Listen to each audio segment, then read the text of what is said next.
السلام عليكم، أخباركم إيه؟ يا رب تكونوا بخير وفي أحسن حال إن شاء الله. إيه رأيكم وصفة النهارده هيكون عن الجلاش باللحمة المفرومة، هنعمله بطريقة سهلة جدًا وبسيطة، وكمان مش هتاخد معاكِ ولا وقت ولا مجهود، ومش هنضيف ليه ولا بيض ولا لبن، يعني الناس اللي عندها حساسية من الألبان هتعجبكم بإذن الله. زي ما أنتم شايفين جميلة جدًا وطرية ومورقة، إن شاء الله بإذن الله هتعجبكم. يلا بينا نشوف الطريقة إيه والمقادير إيه. بس يا ريت أتمنى لو عجبكم الفيديو ما تنسوش في لايك واشتركوا في القناة لو أول مرة تشوفوها عشان يوصلكوا كل جديد بإذن الله. يلا بينا نشوف الطريقة إيه. أول حاجة عندنا في الطريقة هيكون طبعا تعصيج اللحمة.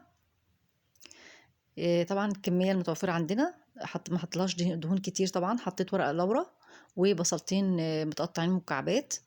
هننزل بقى بفصين من الثوم المفرومين، هننزل بقى بالتوابل، رشة من الفلفل الأسود والملح، وطبعا ربع نص معلقة من البابريكا ومعلقة صغيرة من الكمون وربع معلقة من القرفة بتطلع الزفارة ومكعب مرقة حسب الذوق.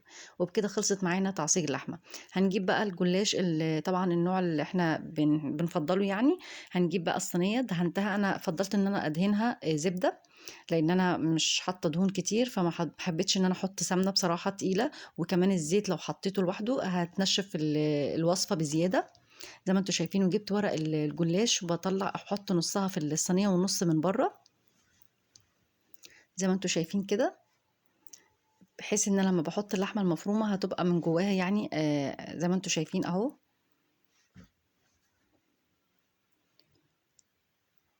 هنقفل عليها اهو، هنقفل على اللحمه المفرومه اهو بالورق اللي من بره. زي ما انتم شايفين ملاحظين ان انا ما حطيتش ولا اي دهون خالص في الورق، انا حطيت الورق على بعضه على طول. بصراحة مش قادرة اقول لكم، خفيفة جدا على المعدة ولذيذة، بإذن الله هتعجبكم. واخر ورقتين حطيتهم بقى في النص كده زي ما انتم شايفين.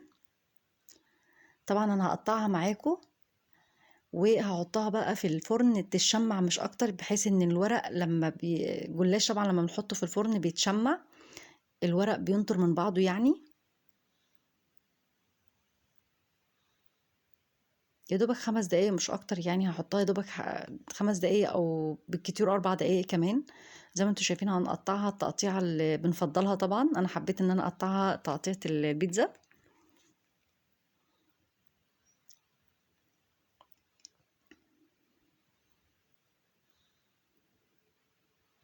حطيتها في الفرن اهو، وزي ما انتم شايفين طلعتها على البلانشة. جبت بقى نص كوبايه من الشوربه، او ممكن ميه سخنه على مكعب مرقه، وحطيت رشه من الفلفل الاسود والملح، وهحط بقى نص معلقه كده صغيره من البيكنج باودر.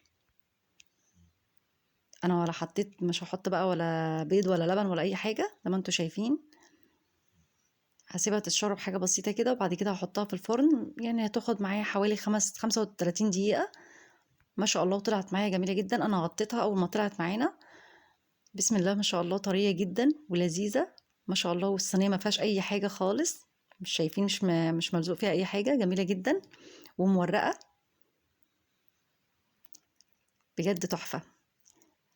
يا رب تكون الوصفه عجبتكم. لو عجبكم بقى لايك وشير وسبسكرايب لقناتنا على اليوتيوب، واهم حاجه دوسي على زر الكل عشان يوصلكم كل جديد باذن الله. واشوفكم فيديو جديد ان شاء الله على خير، واقول لكم السلام عليكم ورحمه الله وبركاته.